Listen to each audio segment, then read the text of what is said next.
Eh, bueno, buenas tardes a todos, es un placer estar aquí. Soy Miguel Martínez, ingeniero de la Asociación Ampere, que es una asociación en defensa de las energías renovables, y es una asociación nacional. Bueno, voy a comentaros un poco la parte de a caracterizar lo que es la energía con la que vamos a cargar nuestros vehículos eléctricos. Muchas cosas se han comentado ya, que se voy a pasar muy rápido por lo que ya se haya dicho, porque la última parte de la presentación es la que sí que me interesa comentaros, porque es la que puede traeros ser interesante para vosotros. El funcionamiento del sistema eléctrico nacional, pues muy brevemente, sabéis que pues, hay centrales de generación. Generalmente estas centrales vierten la energía a la red de transporte, aunque si no es de gran potencia esas centrales, lo que hace es verter la energía a la red de distribución, pero generalmente las grandes centrales vierten a la red de transporte, que a su vez se ramifica en distribución y luego llega a nuestros hogares. Hay una figura intermedia en todo esto que me interesa mucho comentarla, porque luego veréis por qué, que es la comercializadora, que se encarga de las transacciones económicas y un poco de información entre los diferentes entes. Un poco como anda España, ¿no? La demanda eléctrica nacional, como veis, por cuarto año consecutivo está aumentando. El crecimiento es leve, pero se va notando un crecimiento ya de la cantidad de energía que consumimos. Es decir, vamos recuperándonos de la crisis económica, donde se produjo una bajada importante de la energía consumida por el país. Bueno, la generación, como sabéis, hay diferentes fuentes de generación, desde las energías renovables, las centrales nucleares, térmicas, hidráulicas. Eso ya lo sabéis. Bueno, vamos a ver un poco la evolución. La evolución en estos quesitos se ve un poco la evolución que ha habido en las diferentes tecnologías. Fijaos, por ejemplo, en que la hidráulica ha aumentado el 85%, ¿vale? Fijaos también en los ciclos combinados, la fuerte bajada que han tenido. ¿Veis? El ciclo combinado, como veis, es la parte beige del quesito. Y luego las centrales de carbón, como ya todos sabéis, pues van un poco cerrando progresivamente y paulatinamente. También tenemos un fuerte aumento de la energía eólica y la aparición de la solar, que ya se nota mucho en 2018. En resumidas cuentas, tenemos un 40% de energía de origen renovable. Es decir, vamos a cargar nuestros coches eléctricos cuando enchufemos nuestro vehículo eléctrico a la red. En realidad hay un 40% de energía que es renovable, pero el otro 60% está emitiendo gases de efecto invernadero a la atmósfera y es contaminante. Esta es la reflexión que os quiero traer hoy. Dentro de la producción renovable, como veis, aquí esta gráfica os muestra un poco los porcentajes de cada tecnología. El 50% es en la eólica. De hecho, es la segunda tecnología que más aporta al sistema eléctrico nacional, si no recuerdo mal.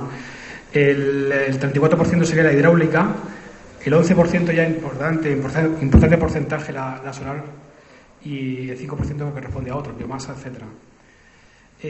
Aquí es donde traigo la reflexión. Por lo tanto, nuestro caballo de batalla para hacer que nuestra movilidad de vehículos eléctricos sea al 100% sostenible será aumentar la aportación de generación renovable al mix energético nacional. Como ha dicho el anterior ponente de red eléctrica, efectivamente, esto tiene que ser paulatino y tranquilo, porque lógicamente las energías renovables necesitan, para ser gestionables y para dar un suministro continuo y controlable de energía, necesitan el almacenamiento energético. Hoy en día aportan y son muy importantes al sistema eléctrico, pero sí es verdad que si encaminamos hacia un sistema 100% renovable, necesitamos que la batería también mejore y se desarrolle. Bien. Si tenemos un vehículo eléctrico y no queremos que la energía con la que cargamos este vehículo tenga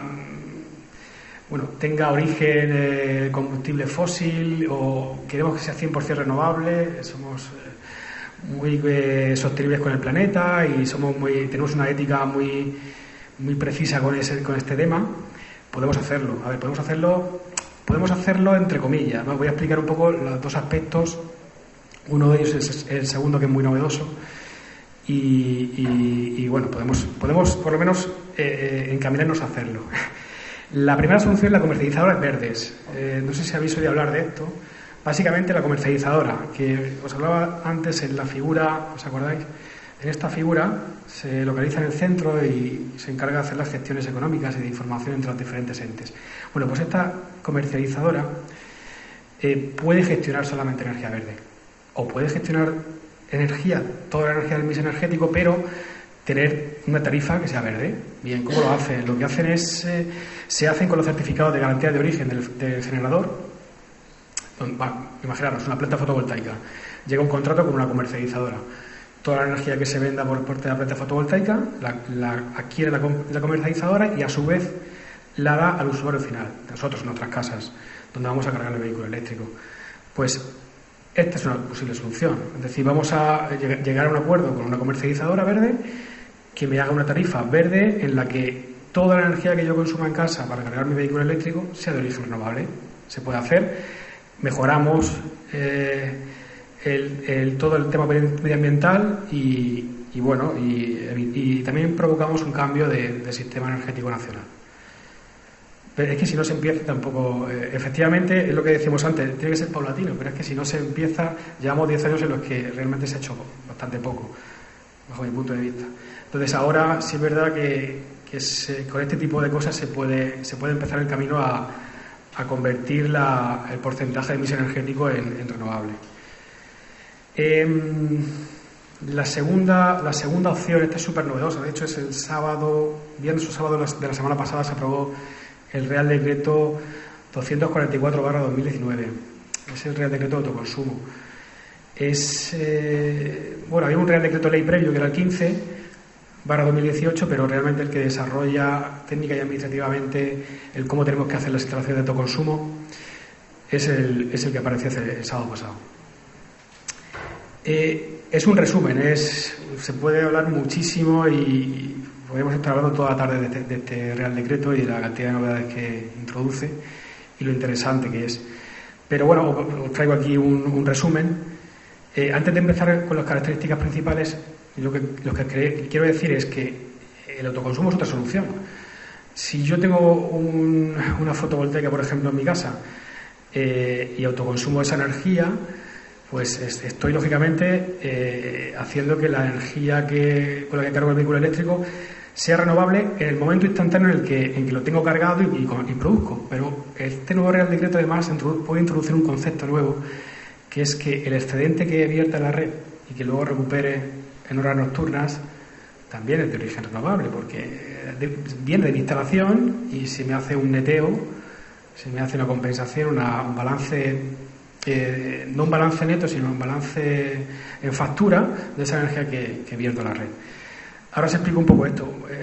Básicamente, el Real Decreto lo que hace es eliminar el impuesto al sol, los cargos al autoconsumo, lo que se conoce normalmente como impuesto al sol, yo creo que todos lo conocemos, pues este Real Decreto lo elimina por fin. Establece unos tipos de autoconsumo, que es el individual, el colectivo, con y sin excedentes. Especialmente hablar del colectivo. Ahora ya es posible tener una planta de generación fotovoltaica de autoconsumo en el que existan varios consumidores. Antes era imposible, no se podía, legalmente no se podía. Ahora varios consumidores se pueden unir, pueden poner una planta fotovoltaica grande y autoconsumir todos en la proporción en la que hayan invertido inicialmente, por ejemplo. Hay diferentes métodos de hacerlo, pero uno de ellos es ese. Este Real Decreto permite, por fin, el uso de autoconsumo compartido. El tercer aspecto importante es la simplificación administrativa, muy importante. En ciertos casos, directamente, si la potencia es inferior a 15 kilovatios, no hay que pedir permiso a la compañía distribuidora. En el caso de ser superior a 15 kilovatios me refiero a potencia contratada de fotovoltaica, de eólica, de lo que sea. Por encima de 15 kilovatios, como decía, sí hay que pedir permiso a la compañía, pero en todos los casos, sea por encima o por debajo, la energía que yo vierto a la red de manera excedentaria, es decir, el kilovatio hora que vierta a la red porque me sobra, porque en ese momento no tengo consumo suficiente en casa, ese se va a remunerar económicamente. ¿Vale? Que es lo que comento ahí en el cuarto punto. ¿Vale? Entonces, Hay varias, brevemente os comento, hay dos formas de compensar los excedentes. Una es la compensación simplificada. La compensación simplificada, pues no tienes que darte de alta en el IARE como productor de energía, simplemente eres un autoconsumidor que lo que haces es que cada bloque, cada kilo de energía o cada kilovatio hora que viertas a la red se le va a establecer un valor. ¿Qué valor? El valor de mercado, el precio pool o un precio el que hayas acordado con la comercializadora que tengas. Puede ser un precio diferente al pool también. Y luego al final, en la factura que te venga mensualmente, lo que va a ocurrir es que vas a tener un concepto que va a ser menos X dinero, que va a restar a la cantidad de consumo de energía que hayas tenido.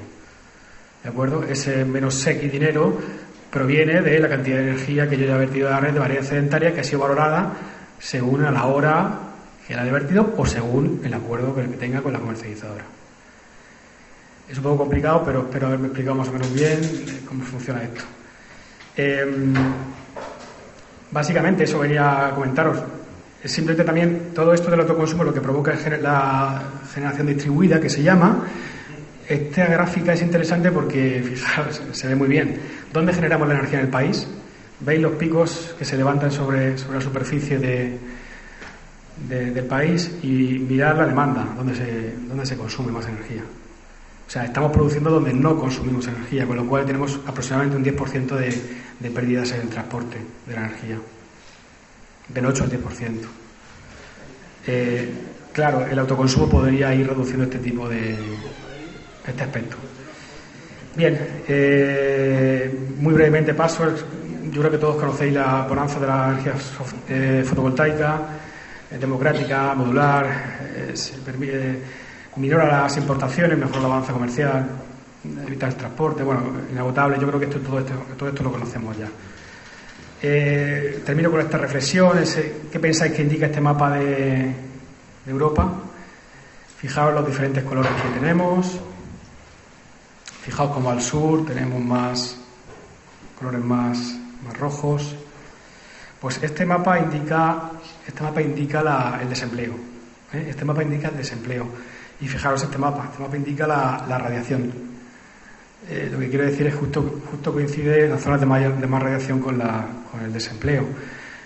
Quizá estamos perdiendo una oportunidad con el tema de la solar térmica y de la solar fotovoltaica. ¿Por qué? Porque la misma superficie de captación solar en España produce un 39% más que en Alemania, por ejemplo. Competitividad en otras empresas, etcétera. Bueno, esto es un poco reflexiones de cada uno, un poco piense que hay que yo insisto en el tema de que tiene que ser paulatina la entrada de las renovables, pero creo que tenemos que aprovechar también lo que tenemos y sobre todo en la región de Murcia. Así que nada, muchas gracias.